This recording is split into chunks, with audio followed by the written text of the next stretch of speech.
आइए जानते हैं प्रमुख अंतर्राष्ट्रीय खबरों को। उससे पहले एक नजर आज के हेडलाइंस पर। नेशनल हेराल्ड मामले में अदालत का ये फैसला सोनिया और राहुल गांधी के लिए कितनी बड़ी जीत। एआई से कैसे टोल कटेगा। भयंकर सर्दी में पानी की बौछार, लाठीचार्ज और फिर एफआईआर। पाकिस्तान में मुनीर के खिलाफ बगावत। एक और लड़ाई का मोर्चा खुलने की आशंका। बटन दबाते बर्बाद होंगे फाइटर जेट्स और मिसाइलें। शामली ट्रिपल मर्डर केस पर डिप्टी सीएम ब्रिजेश पाठक ने क्या कहा। सोना हुआ सस्ता, चांदी की कीमत 7,000 रुपए बढ़ी। देखने लायक फिल्म है धुरंधर, रणबीर अक्षय खन्ना की मूवी का दीवाना। और 14 किलोमीटर साइकिल चलाकर जाता था स्टेडियम। मंगलवार 16 दिसंबर को दिल्ली के राउस एवेन्यू कोर्ट ने प्रवर्तन निदेशालय यानी ईडी की नेशनल हेराल्ड मामले में दायर की गई चार्जशीट का संज्ञान लेने से मना कर दिया। इस आदेश को कांग्रेस पार्टी ने एक बड़ी जीत बताया। बुधवार की एक प्रेस कॉन्फ्रेंस में वरिष्ठ वकील अभिषेक मनु सिंघवी ने कहा, ये एजेंसी के दुरुपयोग का प्रमाण है। वहीं दूसरी ओर भारतीय जनता पार्टी के प्रवक्ता गौरव भाटिया ने कहा कि इस फैसले से नेशनल हेराल्ड मामले में क्लीन चिट नहीं मिली है। उन्होंने कहा कि एक टेक्निकल आधार पर ट्रायल कोर्ट ने संज्ञान नहीं लिया, लेकिन मामला अभी भी चल रहा है। आर्टिफिशियल इंटेलिजेंस एआई अब टोल गेट पर भी एंट्री करने जा रहा है। अब भारत के हाईवे पर टोल गेट पर टोल चार्जेस काटने का काम एआई बेस्ड सिस्टम से होगा। केंद्र सरकार परिवहन और राजमार्ग मंत्री नितिन गडकरी ने बुधवार को राज्यसभा में बताया, satellite based toll collection system साल 2026 के अंत तक लागू हो जाएगा। दरअसल प्रश्नकाल के दौरान सवालों के जवाब देते हुए मंत्री ने कहा कि new toll based system technology satellite और इसके लिए कार या अन्य व्हीकल मालिक को टोल गेट पर रुकने की जरूरत नहीं होगी। वह 80 किलोमीटर की स्पीड से भी टोल गेट पार कर सकेंगे। पंजाब में जिला परिषद और ब्लॉक समिति चुनावों के नतीजों का इंतजार अब खत्म होने वाला है। बुधवार सुबह 8 बजे से मतगणना शुरू हो चुकी है और पूरे राज्य की निगाहें परिणामों पर टिकी हुई है। इस चुनावों को प्रदेश की ग्रामीण राजनीति के भविष्य और जमीनी स्तर पर राजनीतिक ताकत का पैमाना माना जा रहा है। इस बार राज्य के ब्लॉक समिति की 2682 सीटों और जिला परिषद की 342 सीटों के लिए मतदान कराया गया था। ब्लॉक समिति के 8314 उम्मीदवार चुनाव मैदान में उतरे, जबकि जिला परिषद की सीटों पर 1265 प्रत्याशियों ने अपनी किस्मत आजमाई। इस तरह दोनों स्तरों पर कुल 9579 उम्मीदवारों ने चुनाव लड़ा। इनमें से 196 प्रत्याशी ऐसे रहे जिन्हें निर्विरोधक चुना गया और उन्हें मतदान प्रक्रिया से गुजरना नहीं पड़ा। आसिम मुनीर को अमेरिकी राष्ट्रपति डोनाल्ड ट्रंप की गोद में बैठना है या फिर पाकिस्तान की आवाम की इच्छा का सम्मान करना है। जियोपॉलिटिक्स पर नजर रखने वाले विश्लेषकों ने यह लाख-टके का सवाल है। दरअसल पिछले कई दशकों में पाकिस्तान के सबसे शक्तिशाली सैन्य प्रमुख को सबसे कठिन परीक्षा का सामना करना पड़ रहा है। एक तरफ अमेरिका इस्लामाबाद पर यह दबाव डाल रहा है कि वह भी गाजा में लॉ एंड ऑर्डर बनाए रखने के लिए भेजी जा रही अंतर्राष्ट्रीय सेना में अपने सैनिकों को भेजे।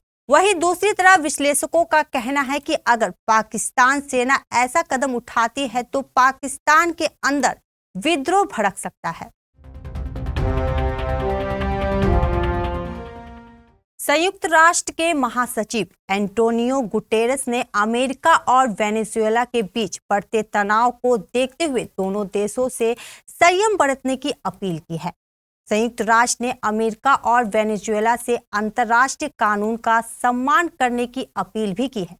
संयुक्त राष्ट्र महासचिव की अपील ऐसे समय में आई है जब वेनेजुएला के राष्ट्रपति निकोलस मादुरो ने एएनएम महासचिव को फोन किया। मादुरो ने यूएन महासचिव से क्षेत्र में जारी तनाव पर चर्चा की और उनसे संयम की अपील की। दूसरे विश्व युद्ध के समय जब जापान और जर्मनी अपने उत्थान पर था, पश्चिमी ताकत मिलकर भी जापान पर कंट्रोल हासिल नहीं कर पा रही थी। हालात को देखते हुए अमेरिका ने एक सीक्रेट प्लान पर काम कर रहा था। इसका नाम मैनहट्टन प्रोजेक्ट रखा गया। इसके तहत अमेरिका ने एटम बम बनाने में सफलता हासिल कर ली। जापान ने जब यूएसए के पर्ल हार्बर पर अटैक किया तो अमेरिका ने हिरोशिमा और नागासाकी पर बम पटक दिया। धमाके से जब मशरूम जैसे शोले निकले तो उसमें जापान के मंसूबे जलकर खाक हो गए। वहीं अमेरिका का हौसला 7वें आसमान पर चला गया। उसी तरह चीन ने अब अपना मैनहट्टन प्रोजेक्ट लॉन्च कर वाशिंगटन समेत तमाम पश्चिमी ताकतों को हैरत में डाल दिया है। चीन के इंजीनियरों और वैज्ञानिकों ने वो कर दिखाया जिसे रोकने में अमेरिका ने अपनी पूरी ताकत लगा दी थी। शामली के एसएसपी एनपी सिंह ने बुधवार को कहा कि एक शख्स ने बुर्का न पहनने की वजह से अपनी पत्नी की गोली मारकर हत्या कर दी। पुलिस अधिकारी के मुताबिक अभियुक्त ने पत्नी की हत्या के अपराध को छिपाने के लिए अपनी 2 बेटियों की भी हत्या की है। इसके बाद अभियुक्त ने तीनों के शवों को अपने ही घर में दफना दिया। इस घटना पर ब्रजेश पाठक ने एक रिपोर्ट में बताया कि ऐसे लोगों पर कड़ी कार्रवाई होनी चाहिए जो घर के अंदर अपने परिवार, अपनी पत्नी के साथ इतनी क्रूरता बरतते हैं। उन्होंने कहा, हम पुलिस अधिकारियों से कहेंगे कि किसी भी व्यक्ति को न छोड़ा जाए और जो भी दोषी है उसके खिलाफ कड़ी कार्रवाई हो। सुबह सोना और चांदी के दाम में उछाल आई है। चांदी 8,000 रुपए चढ़कर कारोबार कर रही थी तो सोने के दाम में भी 250 रुपए की तेजी आई है। लेकिन शाम 6 बजे सोने के दाम में गिरावट दिखी है, लेकिन चांदी अभी भी 7,000 रुपए चढ़कर कारोबार कर रही थी। शाम 6 बजे मल्टी कमोडिटी मार्केट में 5 मार्च वायदा के लिए चांदी का भाव करीब 7,000 रुपए चढ़कर 2,47,050 रुपए पर कारोबार कर रही थी, जबकि सुबह इसने ऑल टाइम हाई लगाया था। चांदी 8,000 रुपए से ज्यादा चढ़कर सुबह अपने रिकॉर्ड हाई लेवल 2,61,011 रुपए पर पहुंची। वहीं सोने की बात करें तो 5 फरवरी वायदा के लिए सोने का भाव एमसीएक्स पर अभी गिरावट पर है। सोना कल की तुलना में 140 रुपए घटकर 1,34,269 रुपए प्रति 10 ग्राम पर कारोबार कर रहा है। सुबह 10 बजे सोने के भाव में 250 रुपए से ज्यादा की तेजी आई थी और यह 1,35,249 रुपए प्रति 10 ग्राम पर पहुंच गई। आदित्य धर के निर्देशन में बनी फिल्म धुरंधर इन दिनों बॉक्स ऑफिस पर शानदार प्रदर्शन कर रही है। रिलीज के बाद से ही फिल्म के दर्शकों और सेलेब्स दोनों का भरपूर प्यार मिल रहा है। अब इस लिस्ट में दिग्गज अभिनेता दिलीप ताहिल का नाम भी जुड़ गया है, जिन्होंने फिल्म की खुलकर तारीफ की है। दिलीप ताहिल ने अपने इंस्टाग्राम अकाउंट पर एक लंबा नोट शेयर करते हुए फिल्म देखने का अपना अनुभव बताया। उन्होंने लिखा कि फिल्मों का असली मजा सिनेमा हॉल में ही आता है, इसलिए उन्होंने धुरंधर को पूरे 3 घंटे 30 मिनट तक पूरी नजरें गढ़ाकर थिएटर में बैठकर देखा।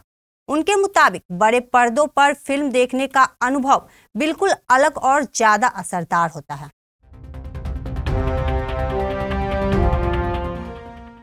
संघर्ष के बीच सफलता जन्म लेती है। इस वाक्य को सार्थक कर दिखाया है अमेठी के लाल प्रशांत वीर ने। गरीबी और तमाम बाधाओं को तोड़ते हुए इस युवा ने आईपीएल ऑक्शन में जिस प्रकार से सबका ध्यान अपनी तरफ खींचा, वह शानदार है। प्रशांत वीर आईपीएल इतिहास के सबसे अधिक धनराशि में बिकने वाले अनकैप्ड प्लेयर में से एक हो गए हैं। आगरा के कार्तिक शर्मा के साथ उन्होंने इस रिकॉर्ड को साझा किया है। दोनों ही खिलाड़ियों को चेन्नई सुपर किंग्स ने अपने खेमे में 14.2 करोड़ रुपए की भारी भरकम धनराशि के साथ शामिल किया है। प्रशांत वीर के संघर्ष की कहानी आज पूरे क्षेत्र में चर्चा का विषय बनी हुई है। प्रशांत के साथी इस कहानियों को सुना रहे हैं और उसकी सफलता को सेलिब्रेट कर रहे हैं।